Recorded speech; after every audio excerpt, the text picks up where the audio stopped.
조갑제 TV 시청자 여러분 안녕하십니까. 2025년 5월 30일 밤 8시 44분입니다. 이제 막바지에 들어간 선거판이 이재명 대 이준석 대결로 좁혀지고 있습니다. 그리고 그 소재가 아주 적나라한 사건이고 적나라한 표현들입니다. 아무리 정치판이지만은, 아무리 선거판이지만은 상방이 이런 용어를 써도 되느냐 하는 근본적인 의구심이 듭니다. 오늘 이준석 후보는 국회에서 기자회견을 열었습니다. 의원직 제명을 추진하는 민주당을 향해서 포문을 열었습니다. 민주당과 그 2중대, 3중대, 4중대 격에 해당하는 정당들이 저를 국회의원직에서 제명하겠다고 한다. 이재명 후보가 만에 하나라도 집권한다면 어떠한 일이 벌어질지 예고편처럼 보여주는 풍경이다. 대한민국 역사를 50년 뒤로 후퇴시키는 반민주 폭거라고 했습니다.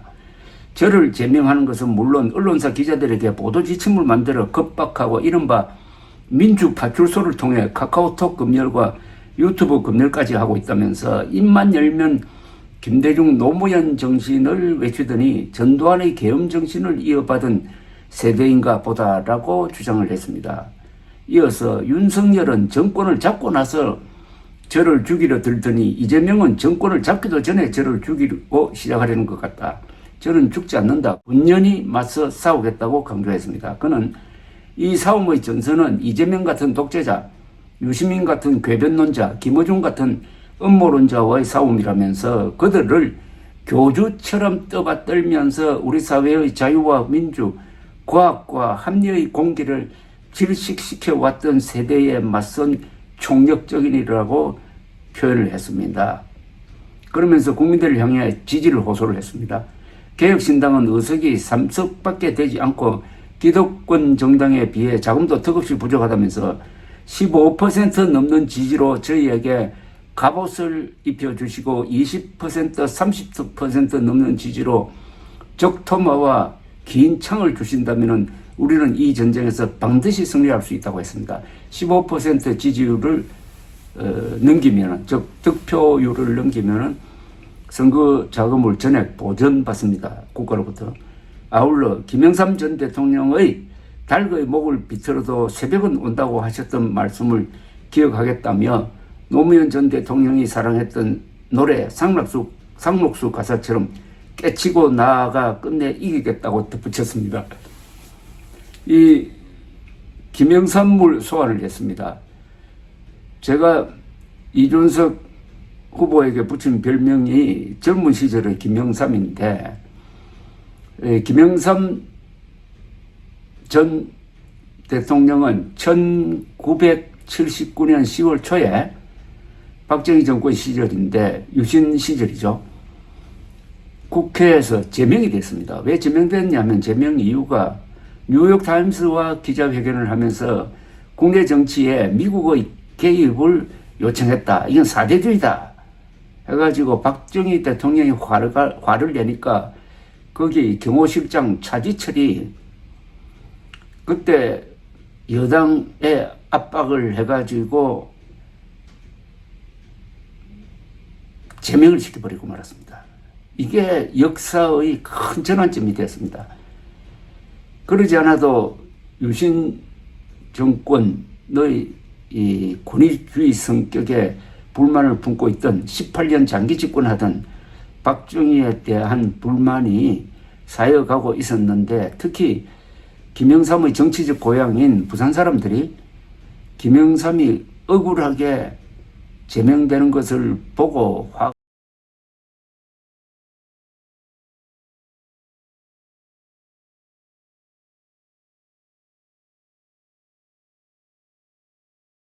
나 있던 차에 어떤 계기가 있어가지고 그해 10월 16일 부산 대학생들이 시위를 하고 여기에 남포동, 광복동의 상인들이 합세를 하면서 밀라의 형식을 보이는 이른바 부마 사태가 일어났습니다.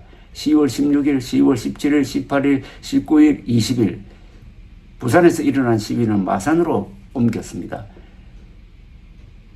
박정희 정부가 10월 18일 0시를 기해서 부산 지역에 비상계엄령을 선포를 합니다. 그리고 마산 지역에는 위수령을 발동을 합니다. 이것을 유심히 지켜보던 김재규 정보부장은 민심이 박정희를 떠났다고 판단을 했습니다. 그런 생각을 가지고 10월 26일 저녁에 궁정동 안가에서 식사를 하는데 박정희 대통령이 일방적으로 김재규 정보부장을 질책하고 여기에 차이철 경호실장이 말리지도 않고 합세를 하니까 격분한 김재규가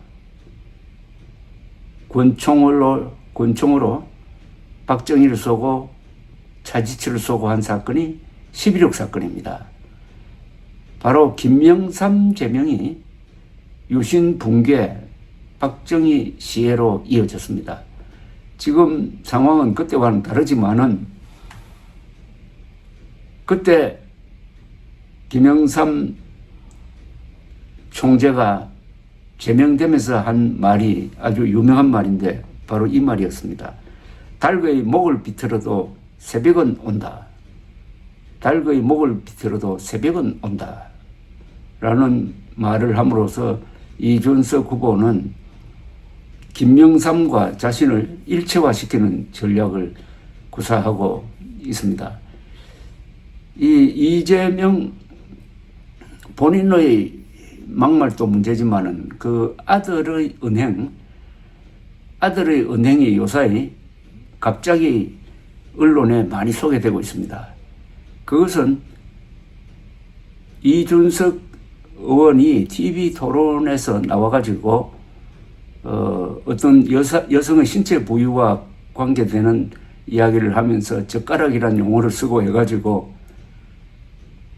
그 사건을 잘 모르는 사람들한테 어떤 상상력을 넓히고 또 그런 발언을 공중파가 중계하고 있는 그 상황에서 과연 해야 되느냐 하는 데 대한 논란도 일어나면서 여기에 대해서 지금 이재명 민주당이 과거에 박정희 정권 때 썼던 수법을 그냥 뺏긴 것 아니냐 하는 걸 지금 이준석 후보가 제기하고 있는 겁니다.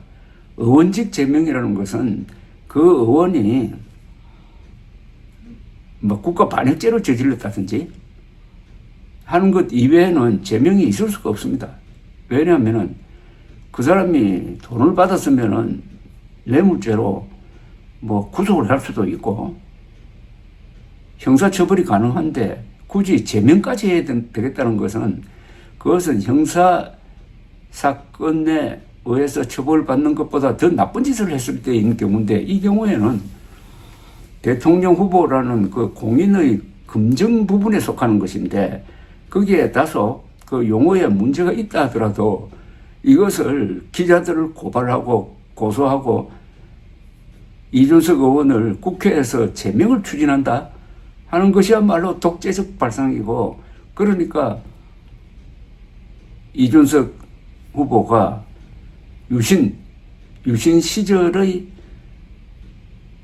김영삼 제명이란 이 에피소드를 소환을 해가지고 자신의 입장을 변호하면서 달의 목을 비틀어도 새벽은 온다라고 이야기하고 있는 겁니다. 벌써 이 게임에서 이재명 후보 측이 지고 있습니다. 이재명 그리고 아들 부자의 이 막말이 이준석을 때리면 때릴수록 계속 더 부각이 되고 있는 것입니다. 국회의원을 제명하겠다는 그 발상을 가지고 있다는 것 자체가 이재명 당선이 된다면 그 당선 이후에 벌어질 상당히 살벌한 어떤 풍경을 미리 그리게 하고 있는 것입니다. 이재명 후보는 대통령이 당선된 그날부터 바로 직무에 들어가는데 그의 손에는 막강한 권력이 잡히게 되어 있습니다. 대통령이라는 직위, 즉 국군 통수권과 행정부의 수장과 국가 원수로 겸한 막강한 삼관왕입니다. 플러스 여기에 국회를 장악하고 있습니다. 플러스 상당수의 언론기관을 장악하고 있습니다. 상당수의 대중단체를 장악하고 있습니다. 그리고 아마 압도적인 득표를 보여주게 되겠습니다. 이렇게 되면은, 이렇게 많은 권한을 갖게 되면은 성인군자라도 독재자가 되지 않을 수가 참 힘듭니다. 어렵습니다. 그런 상황에서 조심해야 되고 겸손해야 될 지금 민주당과 이재명 쪽에서 벌써 그 입에서 절대 나와서는 안 될 이준석 국회의원 제명이란 말이 나온 것, 이게 지금 선거판에는 큰 영향을 미치지 않을 것으로 보입니다만은 생각 있는 사람들로 하여금 이재명 정부 시절에 대한 어떤 불길한 생각을 갖게 한다 이겁니다. 김영삼을 제명한 박정희의 운명, 이준석을 제명하려고 하는 이재명의 운명이 어떻게 될까? 어떻게 비슷할까? 비슷해지면 큰일이죠. 비슷해져서는 안 되겠죠. 권력을 가진 사람의 자제, 이게 민주주의 핵심입니다. 그렇게 하려면 언론의 비판과 야당의 비판과 사법부의 견제가 들어가야 됩니다. 그걸 다 무력화시키면은 성인군자라도 독재자가 될 수밖에 없는 겁니다. 감사합니다.